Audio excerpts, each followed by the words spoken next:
समझदार लोग भी करते हैं अपनी सेहत के साथ खिलवाड़, गलत खान पान से कैसे वो बीमार होते हैं, इसके बारे में मैं इन 5 बाउल्स में लाइव डेमो आपको दिखाऊंगा।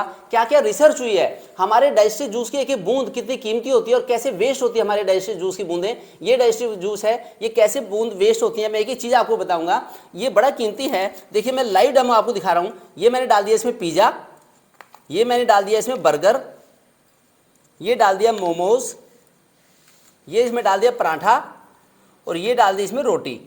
आप देखेंगे कि डाइजेस्टिव जूसेस का इस पर क्या क्या इफेक्ट आता है। थोड़ी थोड़ी देर के बाद इनमें डाइजेस्टिव जूस है जिसको डाइजेस्ट करेंगे। ऐसे लगाइए आप इनको,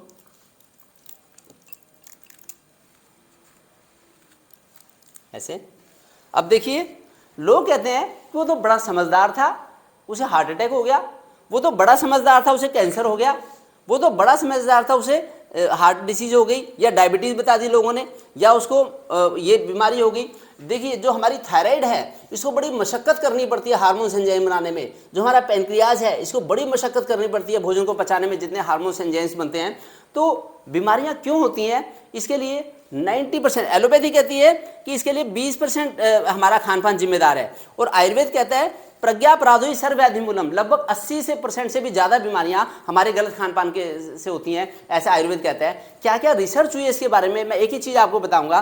देखिए जब हम पिज़्ज़ा वगैरह खाते हैं, जो पिज़्ज़ा है तो उसको पचने में बड़े सारे घंटे लगते हैं, कम से कम 24 घंटे, और बड़े सारे एंजाइम्स हार्मोन्स यूज हो जाते हैं। ये जो हमारा स्टमक है, पेट है, इसके अंदर डाइजेस्टिव जूस बनता है, हाइड्रोक्लोरिक एसिड बनता है, और बड़े सारे इसमें एसिड होते हैं, ये बनता है जिसकी पीएच वैल्यू बहुत कम होती है। इसके ये दिन भर में मुश्किल से हमारा इतना सारा डाइजेस्टिव जूस बनता है जिसकी एक एक बूंद भोजन को पचाती है। और इसी तरह से जो हमारा लीवर है, लीवर के नीचे गाल ब्लैडर है, इतना ही बड़ा गाल ब्लैडर होता है हमारा, और दिन भर में मुश्किल से इतना हमारा पित्त बनता है, बाइल बनता है, जो जिसके अंदर बड़े सारे डाइजेस्टिव जूस होते हैं। तो ये जाके हमारे भोजन की जो आंतें हैं, जो छोटी आंत हैं, छोटी आंत के अंदर जाके भोजन पचना शुरू हो जाता है। इसके ऊपर ये प्रोसेसिंग चल रही है। देखिए डाइजेस्टिव जूस ऊपर से आ रहे हैं, हाइड्रोक्लोरिक एसिड भी आ रहा है, बाइल भी आ रहा है। ये हमारे भोजन के एक एक कंपोनेंट को अलग करेगा, carbohydrates, fats, proteins, minerals, vitamin, fibres, वो न्यूट्रिएंट्स तब हमें अलग अलग मिलते हैं जबकि डाइजेस्टिव जूसेस पे आते हैं। अगर हमने पिज़्ज़ा खाया तो शायद ये 24 घंटे में शायद डाइजेस्ट हो पाए।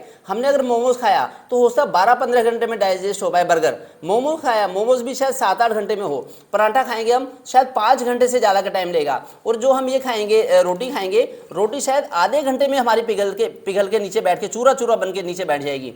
ऐसा अगर लोगों ने ये खाया, पिज़्ज़ा खाया, पिज़्ज़े के ऊपर जो कोलेस्ट्रॉल, जो इसके अंदर फैट है, कोलेस्ट्रॉल है, इसके ऊपर केचप की, सॉस की लेयर है, इसके ऊपर चीज़ की लेयर है, ये दुनिया भर के जो फ्लेवर्स हैं, कलर्स हैं, प्रिजर्वेटिव्स हैं, डाइज हैं, ये बड़े मशक्क़त करनी पड़ती है हमारे एंडोक्राइन ऑर्गन्स को और एक्सोक्राइन ग्लैंड्स को इसको पचाने के लिए। अगर जब ये पचते नहीं, जब अधपचे रहते हैं, तब हमें होते हैं मोटापे की बीमारी, कब्ज की शिकायत, पीसीओडी की दिक्कत, या फिर लोग कहते हैं कि हमें शुगर की बीमारी होगी, क्योंकि हमारा पैनक्रियाज हार जाता है इंसुलिन बना के, इतना इंसुलिन बन ही नहीं पाता कि जो कि भोजन को डैश करे। हमारी थायराइड हार जाती है, तब हमें हार्ट डिसीज होती है, अचानक ही हार्ट अटैक हो जाता है, क्योंकि इतने दिनों से हम खा रहे थे लेकिन वो पच ही नहीं पा रहा था, सड़ रहा था। इसी तरह दमे की शिकायत भी, जब शुगर वाली चीज़ हमें पच नहीं पाती तब दमे की शिकायत होती है। जब साल्टी चाहिए बहुत ज़्यादा और साल्टी चाहिए, केचप भी लेंगे हम, सॉस भी लेंगे साथ में, तब हमें होता है इंडाइजेशन की, बदहजमी की शिकायत। लोग कहते हैं जलन, मैं जब भी कहीं जाता हूँ, मैं बॉम्बे जाता हूँ, दिल्ली जाता हूँ, मैं जब भी कहीं खड़ा होता हूँ बाहर जाके, 3-4 गाड़ी मेरे पास आती हैं, डॉक्टर साहब मेरा पता नहीं पेट में गैस सी रहती है, बदहजमी सी रहती है। ये है उस बदहजमी का कारण।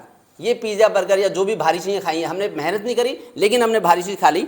तो इसी तरह से हार्ट डिसीज, इसी से तरह से पथरी की शिकायत और कैंसर तक की दिक्कत और इनफर्टिलिटी भी आने वाले टाइम में एक बहुत बड़ी महामारी का नाम रूप लेती जा रही है। स्किन डिसीज, हार्मोनल इम्बैलेंस या एनीमिया, इसी तरह से गठिया, जोड़ों की बीमारी। जब हम मैदे से बनी चीज़ें खाते हैं, ये है जोड़ों की बीमारी का कारण। ये जो मोमोज है या इसी तरह की मैदे की और चीज़ें, इनमें ये चारों चीज़ें, ये चीज़ें सारी 4 वाइट पॉइजन से भरपूर चीज़ें हैं। और जब रोटी देंगे हम तो रोटी पिघल के चूरा बन के थोड़ी देर के बाद ही बैठ जाती है, आधे घंटे में ही रोटी वो हो जाती है। ये देखिए कैसे नीचे बैठ गई है रोटी ऐसे, और ये खड़े ही रहेंगे। ये 2.5-3-5 घंटे तक भी खड़ा रहेगा, पराठा पचता नहीं। इसी तरह से ये बर्गर भी बड़ा ही ज़्यादा इसको मशक्क़त करनी पड़ती है हमारी ग्लैंड्स को। ये देखिए ये खड़ा है सारा पिज़्ज़ा।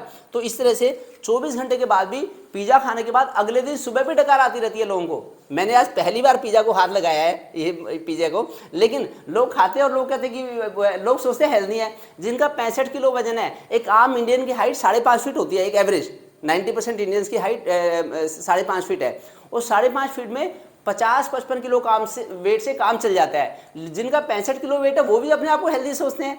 हेल्दी फिटनेस का क्राइटेरिया है कि पेड़ की डाली पे चढ़ जाएं, थकान ना हो, या 10 किलोमीटर की दौड़ लगा लें, थकान ना हो, या फिर अगर 1-2 दिन खाना ना भी मिले, पानी पी के काम चलाना पड़ जाए तो आराम से काम चल जाए। तो ऐसा तब होगा जब हमारा खान पान ऐसा होगा। अगर हम रोटी, सब्जी, खिचड़ी, दलिया, दाल, रफेज खाएंगे, रफेज को पचाना बड़ा आसान है। भगवान ने हमारे इंटेस्टाइन बनाई इसलिए है कि हमें रफेज मिले, रो फूड मिले, जैसे कि फल खा लिए, जैसे कि सलाद खा लिया, या फिर सिंपल बॉइल्ड या स्टीम्ड खाना खा लिया। अगर हम खाने को ज़्यादा तल भून के खाएंगे, पिज़्ज़ा बना के खाएंगे, बर्गर बना के खाएंगे, जो रोस्टेड ओवर कुक्ड खाना है, जो जंक फूड, जो बासी खाना है, जो पहले से बना के रखा है, ये बीमारी का कारण है। तो मैं व्यूअर को अपने संदेश देना चाहता हूँ कि वो गलतफहमी में ना रहे कि वो हेल्दी है। जिनका वेट अगर 65-70 किलो से ज़्यादा है तो ये बिना पचने वाला भोजन जो पच नहीं पाता, यही उनके बीमारी का कारण है। मोटापा बड़ी सारी बीमारियों की मदर है, that is the mother of many diseases. तो इसलिए ओबेसिटी से फाइट करना है तो ऐसी भारी चीज़ें खाना छोड़ दें, सिंपल खाना खाएं जो आपको डाइजेस्ट हो और आप हेल्दी रहे।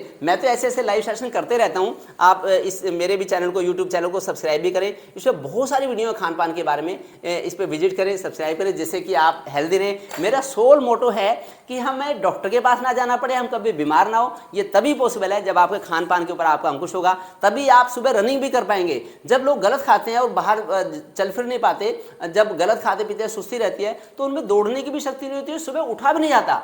सुबह तभी उठा जाएगा जब आपने रोटी खाई होगी, खाना पच गया होगा, आप 10 बजे तक सारा खाना डाइजेस्ट हो गया, प्रोसेस खत्म होगी, तब आप सुबह उठेंगे, तब आप हेल्दी रहेंगे। तो मैं चाहता हूं कि इस मैसेज को सब लोगों को कन्वे करें, जिससे कि सब लोग इसका फायदा उठाएं। Thank you.